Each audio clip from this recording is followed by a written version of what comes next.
গত সানডে চলে গেছিলাম ডায়মন্ড প্লাজার স্মার্ট বাজারে কিছু কেনাকাটি করার জন্য। তো স্মার্ট বাজারে গিয়ে দেখি পুজোর মতন ভিড় পড়েছে, কারণ স্মার্ট বাজারে চলছে buy one get one free.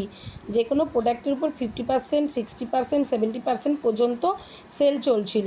এমনিতেই ছিল সানডে, তার উপর চলছিল স্মার্ট বাজারে বিশাল অফার, যার কারণে ক্যাশ কাউন্টারে এতটাই লাইন ছিল, আমরা ভয়ের চোটে আর কিছু কেনাকাটি করলাম না, কারণ কিনলেই লাইনে অনেকক্ষণ দাঁড়াতে হবে।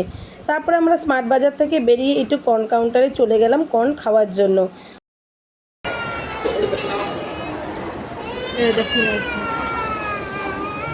কর্ন খাওয়া শেষ করে চলে গেলাম টাইম জোনে, যেটা রয়েছে ডায়মন্ড প্লাজার একদম টপ ফ্লোরে। আর এখানে রয়েছে বিভিন্ন ধরনের গেম, যে গেম ছোট থেকে বড় সবাই খেলতে পারে। আর এই গেম খেলার জন্য আগে তোমাকে একটা কার্ড করতে হবে, ইয়ারলি কার্ড, যেটার মাধ্যমে তুমি এখানের গেমগুলি খেলতে পারবে। তো আমরাও তেমনি গেম খেলবো বলেই চলে এসেছিলাম, আমি, বান্ধবী আর গপু। তো প্রথমে বান্ধবী গেম খেলছে না, বান্ধবী 3D একটা শো, সেটা দেখবে আর ফিল করবে কেমন লাগছে। তো বান্ধবী যে গেমটা মানে যে 3D শোটা দেখবে সেটা হলো কিংকংয়ের। তো প্রথমেও রেডি হয়ে নিচ্ছে, দেখো রেডি কিভাবে হতে হয়। প্রথমে একটা মাস্কের মতন মুখে চোখে চারপাশে লাগাতে হয়, তারপরে ওই যে হাতে যে মেশিনটা দেখছো ওটাই হলো মেন মেশিন, যেটার মাধ্যমে 3D গেমটাকে অনুভব করতে পারবে। তো বান্ধবী এই 3D গেম দেখার সময় কীরকম রিয়াকশান করছে চলো তোমাদেরকে একটু দেখাই।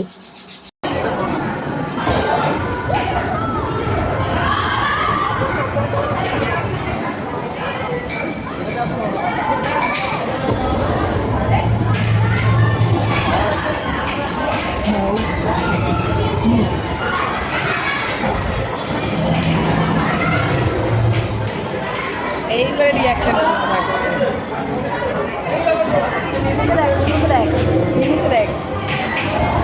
মিমুর 3D গেম দেখা কমপ্লিট হওয়ার পর আমি চলে এলাম এই গেমটা খেলতে। আর এই গেমটার নিয়ম হলো, তুমি যদি ওই ক্যাচারটা দিয়ে একটা পুতুল তুলতে পারো তাহলে সেই পুতুলটা হলো তোমার। তো চলো আমি পারলাম কি পারলাম না সেটা তোমরা নিজেরাই দেখে নাও।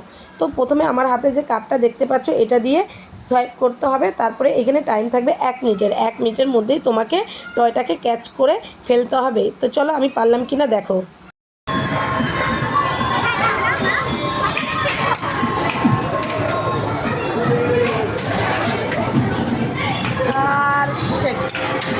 তো বন্ধুরা তোমরা দেখতেই পারলে আমি গেমটা হেরে গেছি। বান্ধবী বারবার বারণ করা সত্ত্বেও গেমটা আমি জোর করে খেলেছিলাম, এর আগেও খেলেছি কিন্তু বারবারই হেরেছি। তো তোমরা কারা কারা এই গেমটা খেলেছো আর জিতেছো কিনা অবশ্যই কিন্তু জানিও।